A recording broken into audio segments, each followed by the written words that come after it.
Alright, so you'll find with the big league lawn rollers, a lot of the time they are kind of like a universal type fit, or some of the bracketry and stuff, they're made to where they line up and bolt with existing holes that come from the factory on the mower.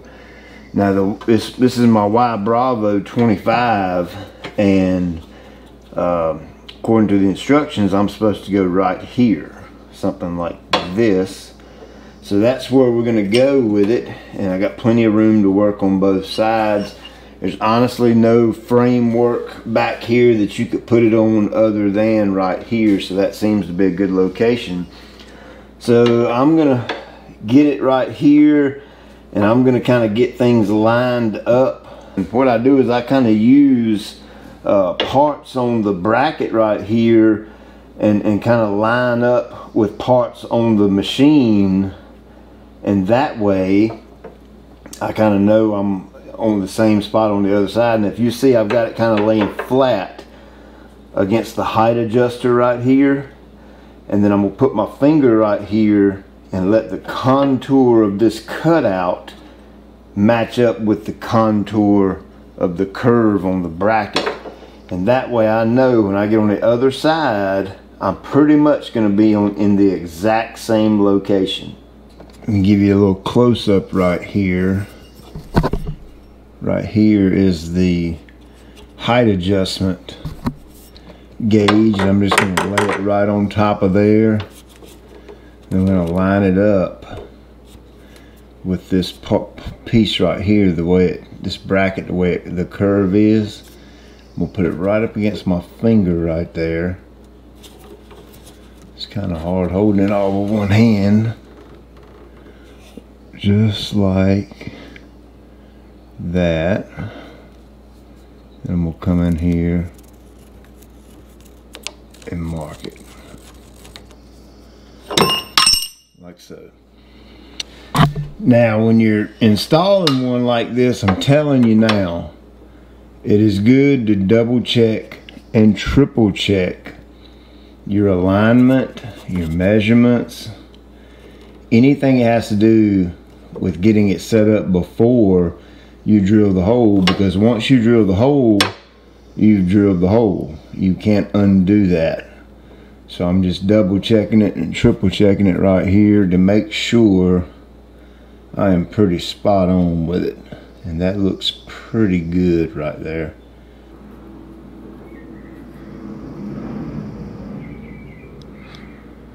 If I had a punch, this is probably where I would use that at.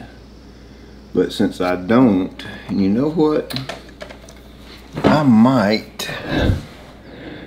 believe I am going to take this tire off. I think it will actually make it a little bit easier.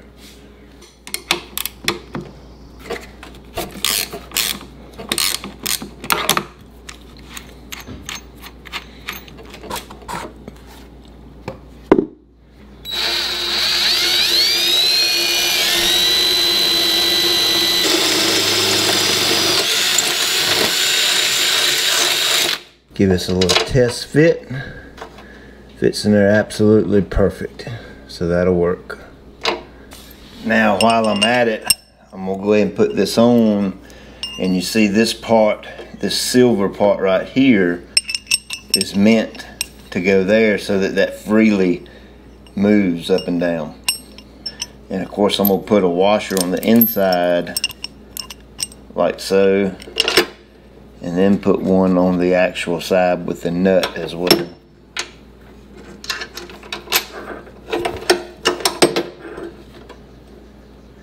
It gets a little tricky putting the nut on, but I'll get in there and I'll get it on there and hold it, and then I'll turn the outside to kind of screw it on like that.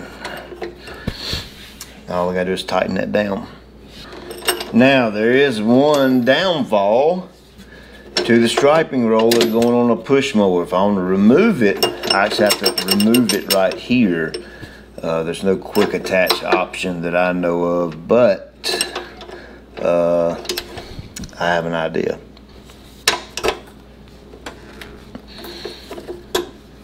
So once you get that tight, that's kind of where you're at right there. Alright, so that's pretty much the hard part, is actually mounting the brackets to the mower. And you see I put my side discharge on here just to kind of check everything to make sure that's working right. And it looks like it is. I'll know more once I mow. And you can see here the L bracket basically bolts to the frame of the roller, okay? And then it has the two holes here in the L bracket that hook to the, or bolt to the brackets you have bolted to the mower frame itself. And it's a simple matter of lining it up, making sure that the roller is centered behind the mower. So the roller's a couple inches shorter than the deck, but that's okay because the tires will make up that additional width that's needed. You'll find that a lot of these rollers don't actually match up to the deck because it takes the tire width into play when they design these things for specific mowers. So once you get everything tight, lined up behind the mower, man, you're ready to go mow.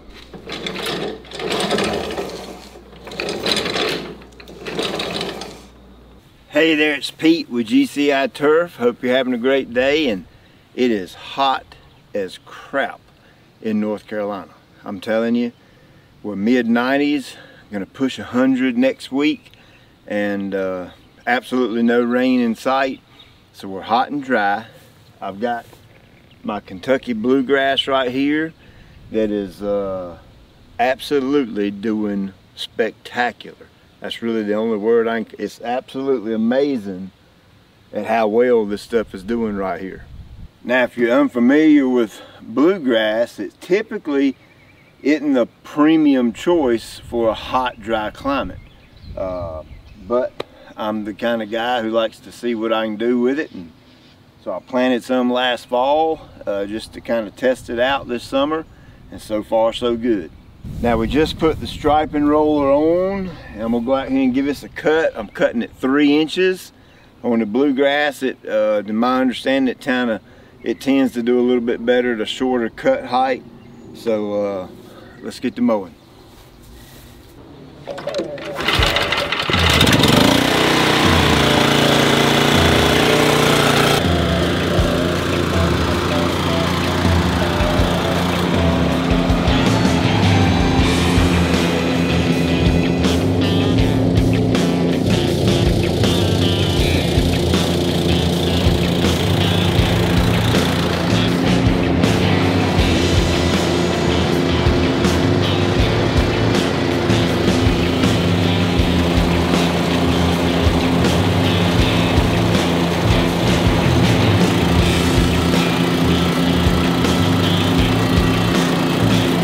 It's a good cutting mower right there. That thing cuts really good and clean. You can see kind of what we're looking like here. First time with the striping roller. See, I got some pretty good lines right here. That's not looking too bad. Now, for the video only, I'm gonna do what's called double cutting. Meaning I'm gonna go over the exact same lines one more time just to see if I can darken it up a little.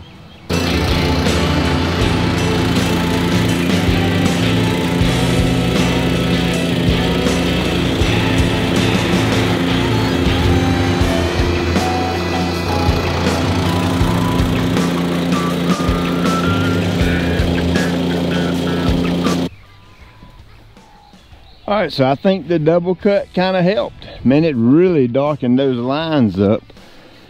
That looks pretty dang good. Let's look at it for a minute.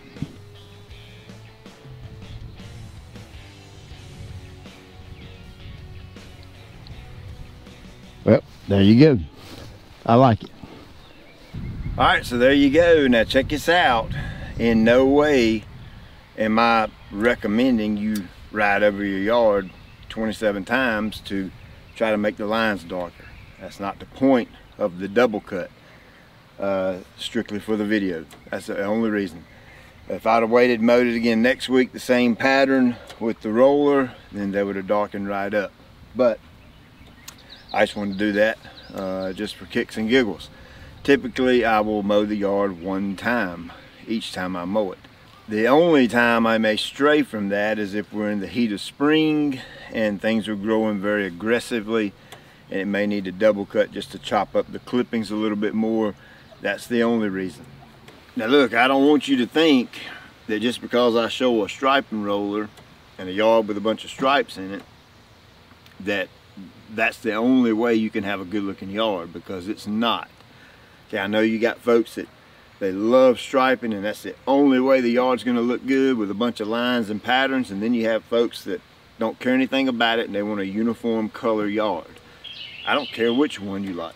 Doesn't matter to me. I personally like the striped look, but I can also see why that would almost be annoying to have a lot of different patterns in the yard and stuff. But it's, you know, different people like different things. It's all good. You stick with the one that you like. Now for those of you that do like the stripes in the yard, I've got a coupon code for the Big League Lawn Roller down in the description.